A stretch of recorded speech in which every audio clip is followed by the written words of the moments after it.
Here we go, welcome to episode 3 of #Modern Gaming, because you guys love to hear about these ridiculous stories that are going on in the games industry, and these are honestly some of the most watched videos on the channel. So here we go. These things aren't exactly news because I'm not that fast, but there are still stories that are worth talking about because people need to know about the shit that's going on with these games, starting with Diablo 4. This game seemed to be enjoying a healthy launch. People seem to be enjoying the game a lot, or, decently enough.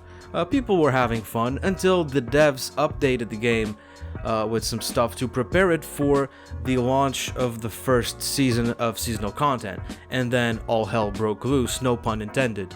Activision thinks they know what the player base want, but they don't. You don't want to do that either. You think you do, but you don't. Alrighty then.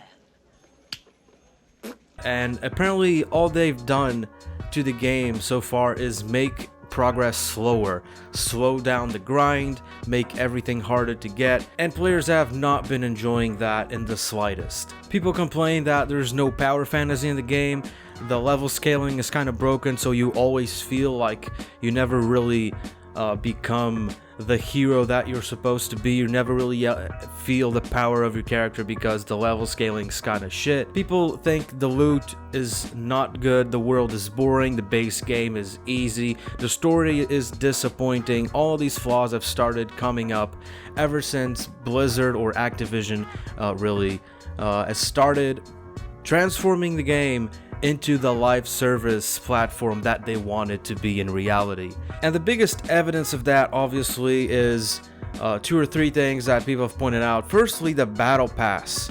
You have probably heard about this. The button to buy the battle pass in Diablo 4 has been placed in the map menu, which is accessed all the time by all players. And they did something that is insane. They don't have a confirmation pop-up or any sort of confirmation between you pressing the button and the transaction being submitted for you to buy the battle pass. Let's see if it counted. No! What? No! You gotta be, I have to constantly go to the fucking menu. You gotta be shitting me. Like, if that's a one-click activation, fuck you, dude. Okay, I'll be right back. Alrighty then. People are accidentally buying the battle pass because of this stupid UI decision. It is insane how this got through QA, or it was intentional, really. That's the point. They just want to make some extra bucks off of some stupid bastards that end up clicking the button accidentally. And then once you have the battle pass unlocked, you might as well do the missions and unlock the stuff, right? It is almost like Activision is trying all possible strategies to stop the game from bleeding players, which it's not really working. The relevance of the game is going downhill quick. People are not talking about it much anymore. There's also a lot of complaints about microtransactions. People complain that the loot is very bland unless you buy stuff from the microtransaction store. All the cool, the awesome looking legendary items, that kind of stuff that you would find randomly in the game in Diablo 2 or Diablo 1 or even Diablo 3, all that stuff that is cool to wear and show off is now locked behind paywalls in the microtransaction store, which is not surprising at all. It is looking like Diablo 4 is just going to be another nail in the coffin of live service games. This is what happens when Activision takes over your company. It's not fun. On a slightly more positive note, which somehow is turned not so positive by the games industry, critics, and other developers, Baldur's Gate 3 has been released by Larian Studios, who have also made what's considered one of the best RPGs of all time, Divinity Original Sin. Baldur's Gate 3 has been a massive success among RPG or ARPG fans. CRPG? I'm not sure actually, but people have been enjoying the shit out of that game. They say that it's Game of the Year material, and they say it is a feature complete game that is worth every penny and more, And the developers themselves have come out to say that they're not going to be messing around with microtransactions and taking off chunks of content to sell you later, and all those predatory cash tactics, you know that Diablo 4 is using. The developers are completely against that, and they have actually managed to develop a game that's had some love and effort put into it, and people are loving the shit out of it. But not everybody, apparently. Other developers from all sorts of companies are coming out of the woodwork to say that Baldur's Gate 3 is actually bad for the industry. It's kind of like what happened with Elden Ring when it got super popular, and the developers were coming out and saying that there was all sorts of things in the game that were bad, that was bad game design, and people were just lapping it up, and it wasn't actually good. Don't do this, you know. Kind of trying to downplay the success of the game. People from Guerrilla Games, the guys that made Horizon Zero Dawn, got super butthurt because they got completely swallowed up by Elden Ring. It's kind of the same thing that's happening with Baldur's Gate 3. People are coming out of the woodwork saying that Baldur's Gate 3 is setting unrealistic expectations for the games industry, that players shouldn't expect RPGs like this to be coming out anytime soon, that it's bad that people are enjoying this because it's unrealistic to make games with this scale and this level of quality, which is fucking bullshit. Some developers have even come out claiming falsely that Larian Studios got massive funding from Wizards of the Coast for using an IP that is related to Dungeons and Dragons, and then people from Larian have actually said that they have had to pay money, not receive, they have had to pay money in order to use this license. Also, the studio isn't any bigger than your common Ubisoft or EA Games or whatever. So the reason why more games like Baldur's Gate 3 aren't coming out is because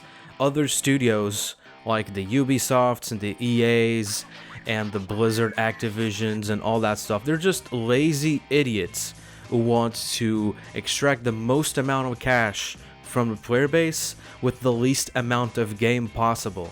And they see stuff like Baldur's Gate 3, a game that is completely destroying this idea that high quality, large scope games are impossible to make in this day and age, and the developers are not happy with this. They are begging on their knees for people to not enjoy this game as much as they are, because they're not going to be getting this quality from themselves, because they're not going to be getting this quality from their own studios. They're pretty much just trying to downplay the success of better games because they know that they themselves cannot deliver that level of quality, because they're going to be so much more focused in microtransactions, battle passes, live service, and other tactics to milk the players for their cash, instead of focusing on developing good gameplay, good story, nice worlds to play around in, and that kind of stuff. So go out, buy Baldur's Gate 3, support Larian, and screw these stupid little devs that are just crying on Twitter because they can't make good games. And finally, on the longest episode of #ModernGaming, Overwatch 2, the most ridiculous 2 that's ever been put in front of any title ever in the history of sequels, with the 2 in front of the name of the thing. This game has been pretty much off of everybody's radar as far as I know. It's an update to the original Overwatch. Blizzard just wanted, Activision just wanted to put a 2 in front of it to make it seem like it was something bigger than it actually was, but in reality they just released a big update. This would be an expansion pack back in the day, and it has the same problems that every other game has. People complain that everything that is cool is locked behind microtransactions, and the skins are expensive, and the seasonal content is annoying, and people can't possibly grind out everything that they want to unlock.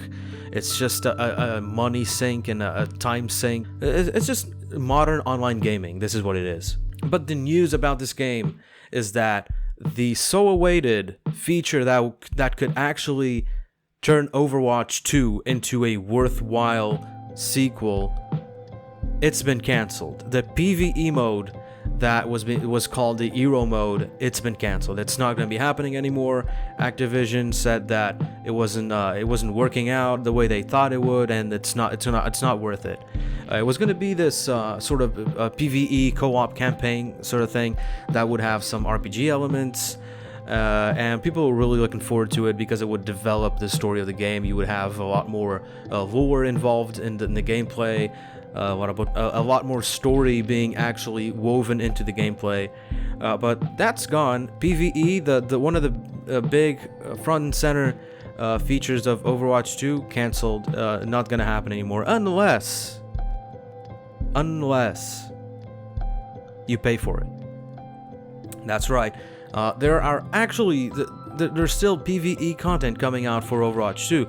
There are going to be PvE missions, co-op missions, but those are going to cost money. So what they did is they canceled the thing that was going to be included in the game, but they didn't. But they're still going ahead with the missions that are going to cost money.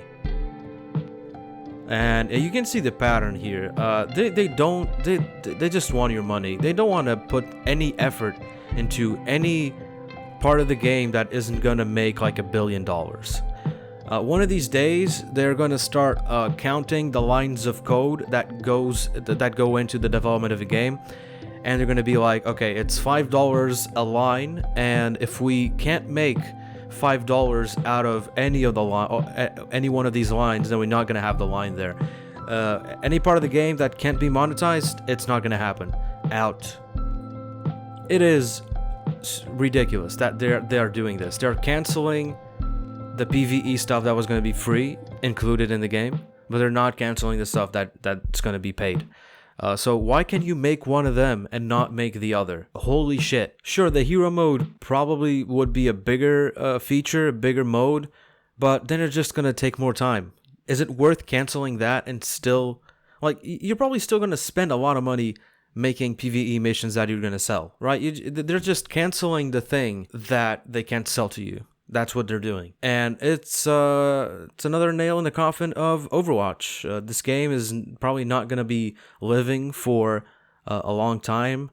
I don't see an Overwatch 3 on the horizon. They're probably going to say the usual, oh, the players just weren't interested anymore. It wasn't profitable IP.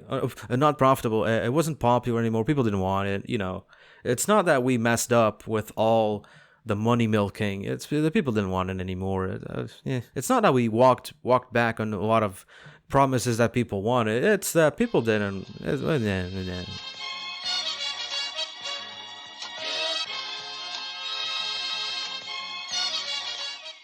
There's also this ridiculous story about Diablo 4 where people are complaining a lot about the lack of storage space for all sorts of things.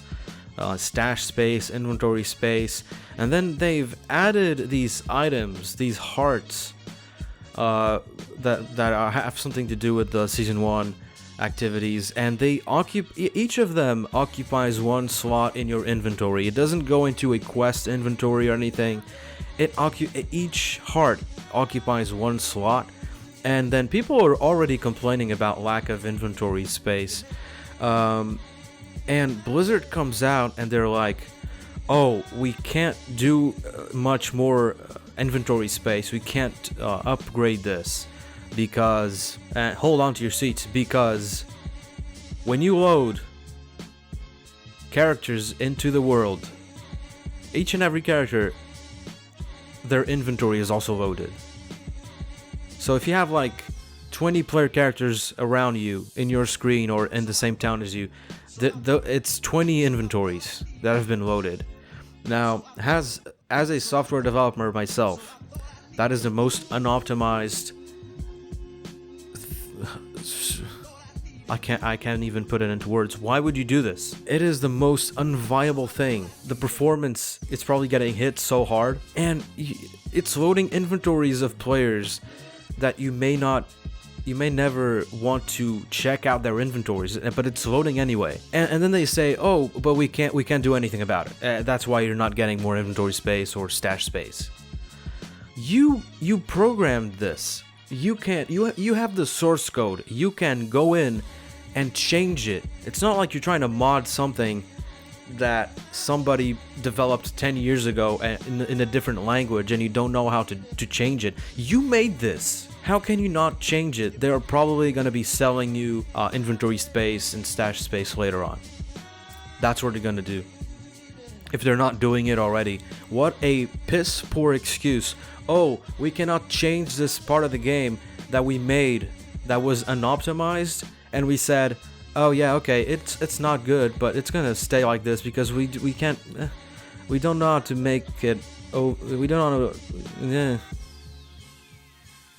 Really? Really? You don't want to do that either. You think you do, but you don't. Alrighty then.